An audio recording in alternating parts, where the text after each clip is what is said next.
Hello नमस्कार दोस्तों, स्वागत है आज के हमारे इस वीडियो में। तो दोस्तों आज का हमारा प्रैक्टिस सेट नंबर 2 जो कि यूपी पुलिस कांस्टेबल के लिए जीके जीएस का प्रैक्टिस सेट नंबर 2 है, जिसमें से हम महत्वपूर्ण क्वेश्चनों की प्रैक्टिस करने वाले हैं। और आपको पता ही है आपका एग्ज़ाम 8 जून, 9 जून और 10 जून को 6 शिफ्टों में होने वाला है। इसीलिए इस प्रैक्टिस सेट की सीरीज़ को मैंने स्टार्ट किया है और आपकी जब तक एग्ज़ाम नहीं हो जाता तब तक ये प्रैक्टिस सेट चलते रहेंगे। मात्र 10-10, 15-15 मिनट के वीडियो में आपका जो एग्ज़ाम में जो क्वेश्चन है वो आपको यहीं से देखने को मिल सकते हैं। तो चलिए शुरुआत करते हैं। तो पहला क्वेश्चन है हमारा, दहेज निषेध अधिनियम कब पारित किया गया था? तो दहेज निषेध अधिनियम कब पारित किया गया था? तो 6 मई 1961 को दहेज निषेध अधिनियम पारित किया गया था। तो दहेज प्रथा को रोक लगाने के लिए इस अधिनियम को लाया गया था। तो कब किया गया था? तो 6 मई 1961 को। दहेज लेने और देने को गलत ठहराना इसका उद्देश्य था। यह एक ऐतिहासिक कानून है जिसे संयुक्त बैठक में पास किया गया था। तो जिसे संयुक्त बैठक में पास किया गया था और ये एक ऐतिहासिक कानून है। दूसरा क्वेश्चन देखते हैं, भारत में महान्यायवादी को कहाँ पर सुनवाई का अधिकार है? तो भारत में महान्यायवादी को कहाँ पर सुनवाई का अधिकार है?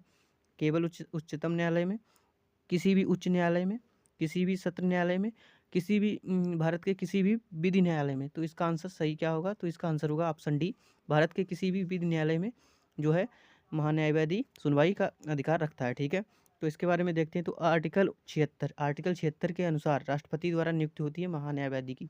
तो भारत के महान्यायवादी की नियुक्ति राष्ट्रपति द्वारा आर्टिकल 76 के तहत होती है और यह सरकार का प्रथम विधि अधिकारी होता है। तो भारत सरकार को जो प्रथम विधि अधिकारी कौन होता है? तो महान्यायवादी ही होता है। ठीक है, और शक्तियाँ इसके पास क्या होती? तो यह संसद की कार्यवाही में भाग ले सकता है और बोल सकता है, लेकिन मतदान नहीं कर सकता।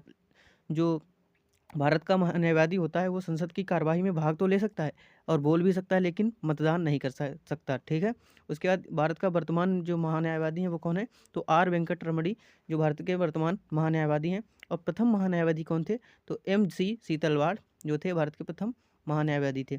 तीसरा क्वेश्चन है, देखते हैं। तो भारत में वित्त आयोग की नियुक्ति सामान्यतः कितने वर्षों बाद की जाती है? तो भारत में वित्त आयोग की नियुक्ति सामान्यतः कितने वर्षों बाद की जाती है? तो ऑप्शन बी 5 वर्ष बाद की जाती है। तो ऑप्शन बी सही आंसर होगा। तो वित्त आयोग का जो उल्लेख कहाँ मिलता है? तो अनुच्छेद 280 में वित्त आयोग का गठन राष्ट्रपति द्वारा किया जाता है। तो राष्ट्रपति द्वारा कब किया जाता है? तो वित्त आयोग का गठन अनुच्छेद 280 में किया जाता है।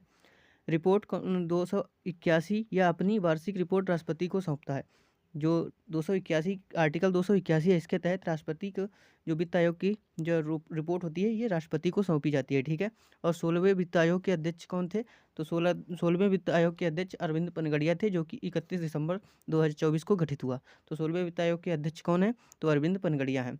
और प्रथम अध्यक्ष कौन थे? तो केसी नियोगी वर्तमान जो प्रथम अध्यक्ष थे वो वित्त आयोग के, वो केसी नियोगी थे। ठीक है, और वर्तमान में अरविंद पनगड़िया हैं। ठीक है, अगला क्वेश्चन है, चौथा हमारा क्वेश्चन कंप्यूटर से। तो कंप्यूटर का मस्तिष्क किसे कहा जाता है? तो कंप्यूटर का मस्तिष्क किसे कहा जाता है? रैम, हार्ड डिस्क, CPU या रोम? तो CPU को कंप्यूटर का मस्तिष्क कहा जाता है। सेंट्रल प्रोसेसिंग यूनिट इसका फुल फॉर्म होता है। तो सेंट्रल प्रोसेसिंग यूनिट की फुल फॉर्म, इसका कार्य क्या होता है? यह सभी निर्देशों को प्रोसेस करता है। तो ये जो CPU होता है ये सभी निर्देशों को प्रोसेस करता है। और कंप्यूटर के जो जनक थे वो कौन थे? कंप्यूटर के जनक हैं चार्ल्स बेबेज। और कंप्यूटर साक्षरता दिवस कब मनाया जाता है? तो 2 दिसंबर को कंप्यूटर साक्षरता दिवस मनाया जाता है। कंप्यूटर का हिंदी नाम क्या है? तो कंप्यूटर में हिंदी का जो नाम है वो संगणक है। ठीक है, अगला क्वेश्चन देखते हैं, क्वेश्चन नंबर 5। सहारा मरुस्थल का विस्तार मुख्य रूप से कहाँ है? तो सहारा मरुस्थल का विस्तार मुख्य रूप से कहाँ है? तो इसका आंसर क्या होगा? एशिया, ऑस्ट्रेलिया या उत्तरी अमेरिका या उत्तरी अफ्रीका? तो इसका आंसर हो जाएगा उत्तरी अफ्रीका।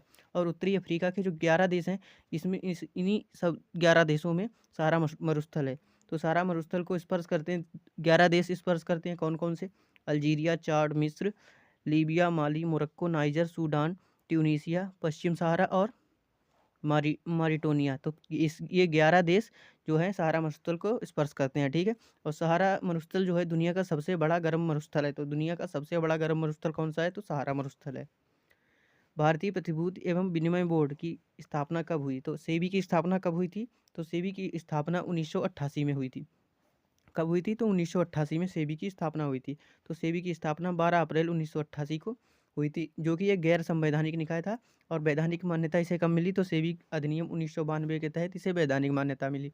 इसका मुख्यालय कहाँ है? तो इसका मुख्यालय मुंबई में है। और प्रथम अध्यक्ष S. A. दवे इसके प्रथम अध्यक्ष थे। और प्रथम महिला अध्यक्ष कौन थी? तो माधवीपुरी बुच इसकी प्रथम महिला अध्यक्ष थी। और वर्तमान में अध्यक्ष कौन है इनके? जो सेबी के वर्तमान अध्यक्ष कौन है? तो तुहिन कांता पांडे इसके वर्तमान में अध्यक्ष हैं। अगला क्वेश्चन देखते हैं। क्वेश्चन नंबर 7 है हमारा, संविधान के किस अनुच्छेद में कमजोर वर्गों SC ST वीकर सेक्शन के हितों को बढ़ावा देने की बात की गई है? तो किस आर्टिकल में की गई है? तो आर्टिकल 46 यानी कि अनुच्छेद 46 में जो है कमजोर वर्गों के हितों की बात की गई है। तो कमजोर वर्गों के यानी कि SC ST के कमजोर वर्गों के शैक्षिक और आर्थिक हितों को बढ़ावा देना आर्टिकल 46 में है। और आर्टिकल 40 ग्राम पंचायत का गठन आर्टिकल 46 में दिया हुआ है। और आर्टिकल 40 में ग्राम पंचायत का गठन दिया हुआ है। और आर्टिकल 44 में समान नागरिक संहिता दी है और यूनिफॉर्म सिविल कोड यानी कि, और आर्टिकल 50 में कार्यपालिका और न्यायपालिका का पृथक्करण यानी कि पृथक्करण जो कार्यपालिका और न्यायपालिका का है वो किस में दिया हुआ है? तो आर्टिकल 50 में दिया हुआ है। इसको याद करने की ट्रिक है, तो कार्यपालिका और न्यायपालिका को 50-50 यानी कि पृथक्करण किया जाता है तो 50-50 कर दिया जाता है, मतलब आधा आधा मान लीजिए। तो 50 से इसे याद कर सकते हैं, आर्टिकल 50 यानी कि कार्यपालिका और न्यायपालिका का पृथक्करण। अगला क्वेश्चन है 8वां क्वेश्चन, हिंदू विधवा पुनर्विवाह अधिनियम किस वर्ष पारित हुआ था? तो हिंदू विधवा पुनर्विवाह अधिनियम कब पारित हुआ था? तो 1856 में पारित हुआ था। और किसके प्रयासों से? ईश्वरचंद्र विद्यासागर के प्रयासों से ये पारित हुआ। तो 1856 ऑप्शन बी सही आंसर होगा। तो ईश्वरचंद्र विद्यासागर के अथक प्रयासों से ये पारित हुआ। और उस समय जो गवर्नर जनरल थे तो वो कैनिंग भारत के उस समय गवर्नर जनरल थे। और जो मसौदा तैयार किया गया था हिंदू पुनर्विवाह का वो कब किया गया था? तो किस डलहौजी के समय तैयार हुआ था। ठीक है, अगला क्वेश्चन देखते हैं। अगला क्वेश्चन है हमारा, निम्नलिखित में से कौन सी रबी की फसल है? तो कौन सी रबी की फसल है? मूंगफली, मक्का, धान, सरसों। तो इसका आंसर आ जाएगा ऑप्शन सी, सरसों जो है ये रबी की फसल है। और रबी की फसल अक्टूबर नवंबर में बोई जाती है और मार्च अप्रैल में काटी जाती है। और चना भी रबी की फसल है। और मूंगफली और मक्का खरीफ की फसलें हैं। तो मूंगफली और मक्का किसकी फसलें हैं? तो खरीफ की फसलें हैं। तो मूंगफली होगी, मक्का और धान ये सभी खरीफ की फसलें हैं। और सरसों है जो ये रबी की फसल है। ठीक है, भारत में राष्ट्रीय खेल दिवस प्रतिवर्ष कब मनाया जाता है? तो भारत में राष्ट्रीय खेल दिवस कब मनाया जाता है? तो भारत में राष्ट्रीय खेल दिवस 29 अगस्त को मनाया जाता है। ऑप्शन बी सही आंसर होगा। यह मेजर ध्यानचंद की जयंती पर मनाया जाता है। और उनका जन्म जो हुआ था 29 अगस्त 1905 को प्रयागराज में हुआ था, इसीलिए जो है खेल दिवस 29 अगस्त को मनाया जाता है। आशा करता हूँ आपको वीडियो अच्छा लगे। और आखिरी क्वेश्चन हमारा जो कि आपको कमेंट बॉक्स में इसका उत्तर देना है, तो हिंदू विधवा पुनर्विवाह अधिनियम किस वर्ष पारित हुआ था? आपको बताया है, तो इसका आंसर क्या होगा आप कमेंट बॉक्स में देना। तब तक के लिए धन्यवाद। मिलते हैं अगले प्रैक्टिस सेट में। वीडियो अच्छा लगे तो वीडियो को लाइक, चैनल को सब्सक्राइब जरूर कर देना। धन्यवाद।